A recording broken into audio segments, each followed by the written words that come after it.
கல்யாணத்துக்கு முன்னாடி நான் ஒருத்தவங்களை லவ் பண்ணேன். அவங்க கூட நான் வாழ்ந்த நாட்கள், நாங்கள் 2 பேரும் ஒன்றா இருந்த நிகழ்வுகள், எங்களை மீறி நாங்கள் 2 பேரும் ஒன்றா இருந்து ஏற்பட்ட சம்பவங்கள், இந்த மாதிரி இது எல்லாமே நான் என் ஹஸ்பண்ட் கிட்ட, ஹஸ்பண்ட்க்கு ஒய்ஃப், ஒய்ஃப்க்கு ஹஸ்பண்ட், அதாவது என் லைஃப் பார்ட்னர் கிட்ட இது எல்லாமே நான் சொல்லணும், நான் அவங்கக்கிட்ட உண்மையாக இருக்கணும் அப்படின்னு என் மனசு சொல்லுது.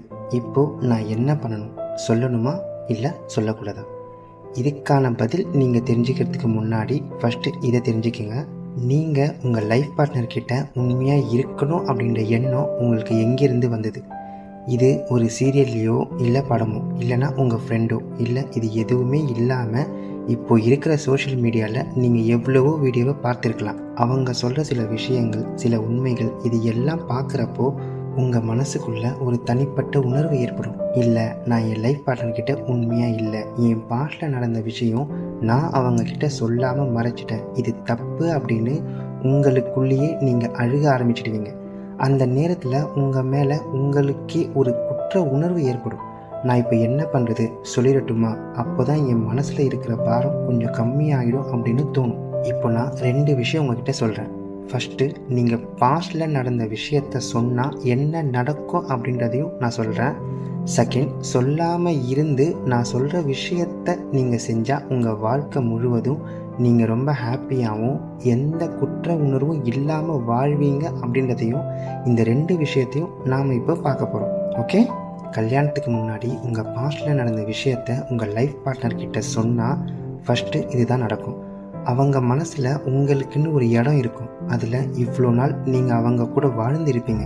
உங்கள் கேரக்டர் என்ன, நீங்கள் எப்படி பேசுகிறீங்க, எப்படி பழகுறீங்க, நீங்கள் எப்படி அவங்கக்கிட்ட நடந்துக்கிறீங்க, நீங்கள் அவங்க மேலே காட்டுற அக்கறை, அந்த கேரிங், இது எல்லாமே பேஸ் பண்ணி அது ஒரு உருவமாக மாறி பார்க்கவே ரொம்ப அழகாக இருக்கக்கூடிய ஒரு கண்ணாடி பொம்மையாக நீங்கள் அவங்க மனசில் இருப்பீங்க. உங்கள் மேலே அவங்களுக்கு அதிகமான அன்பு இருக்கும். அவ்வளோ பாசம் வச்சுருப்பாங்க உங்கள் மேலே. இப்படி இருக்கிறப்போ நீங்கள் சொல்கிற அந்த ஒரு வார்த்தை அவங்க மனசையே உடைச்சிடும். உங்களுக்காகவே உருவாக்கப்பட்ட அந்த பொம்மை நீங்களே உங்கள் வார்த்தையால் அதை உடைச்சிடுவீங்க. இவ்வளோ நாள் நான் இவங்க கூட வாழ்ந்தேனே, என் மேலே நான் வச்சிருக்கிற நம்பிக்கைக்கும் மேலே நான் இவங்கள நம்பினேனே, அது இப்போ எல்லாமே பொய்யாயிடுச்சு அப்படின்னு ஃபீல் பண்ணுவாங்க.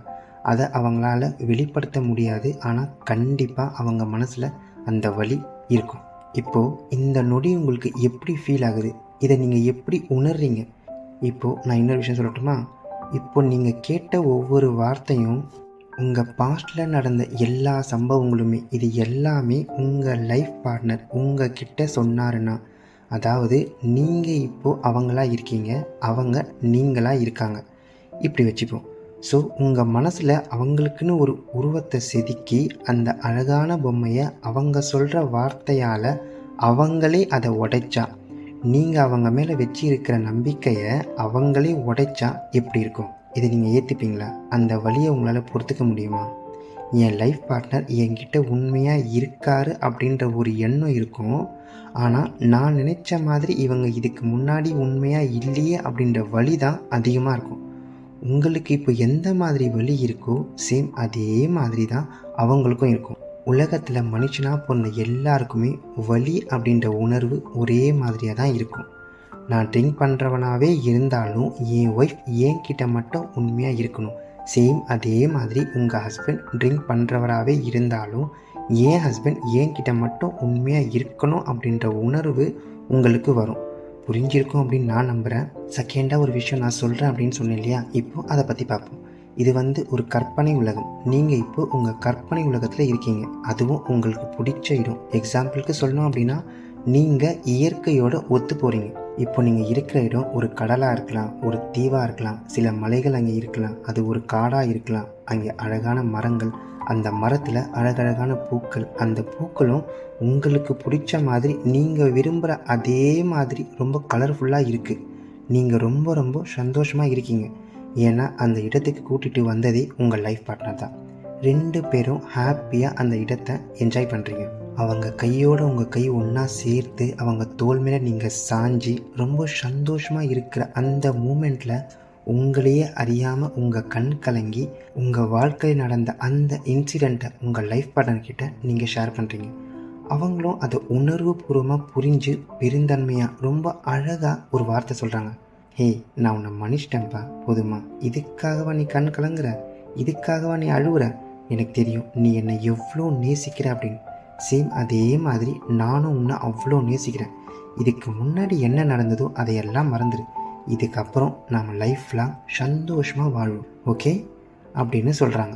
இவ்வளோதாங்க. இதுக்காகவா கஷ்டப்பட்டீங்க? நடந்து முடிஞ்சதை பற்றி யோசித்து உங்கள் வாழ்க்கையை தொலைக்கிறதுக்கு பதிலாக இதுதாங்க உங்கள் வாழ்க்கை, இதுதான் உங்கள் குடும்பம், இதுதான் உங்கள் லைஃப், உங்கள் பசங்களுக்காக வாழுங்க. நாம் எவ்வளோ பெரிய தப்பு செஞ்சு இருந்தாலும் அந்த தப்பை மனசால் உணர்ந்து அதை திருத்திக்கக்கூடிய ஒரே இடம் நம்ம குடும்பம்தான். புரிஞ்சிருக்குன்னு நான் நம்புகிறேன். லாஸ்ட்டாக ஒன்று சொல்கிறேன், ஜஸ்ட் ட்ரை பண்ணி பாருங்கள். உங்கள் லைஃப் பார்ட்னரோட கையை கோர்த்து அவங்க தோள் மேலே ஜஸ்ட் ஒரு 2 மினிட் சாஞ்சி பாருங்கள். அந்த ஃபீல் கண்டிப்பாக உங்களுக்கு ஒரு நல்ல பாசிட்டிவ் திங்கிங் கொடுக்கும் அப்படின்னு நான் விஷ் பண்ணுறேன். தேங்க்ஸ் ஃபார் வாட்சிங்.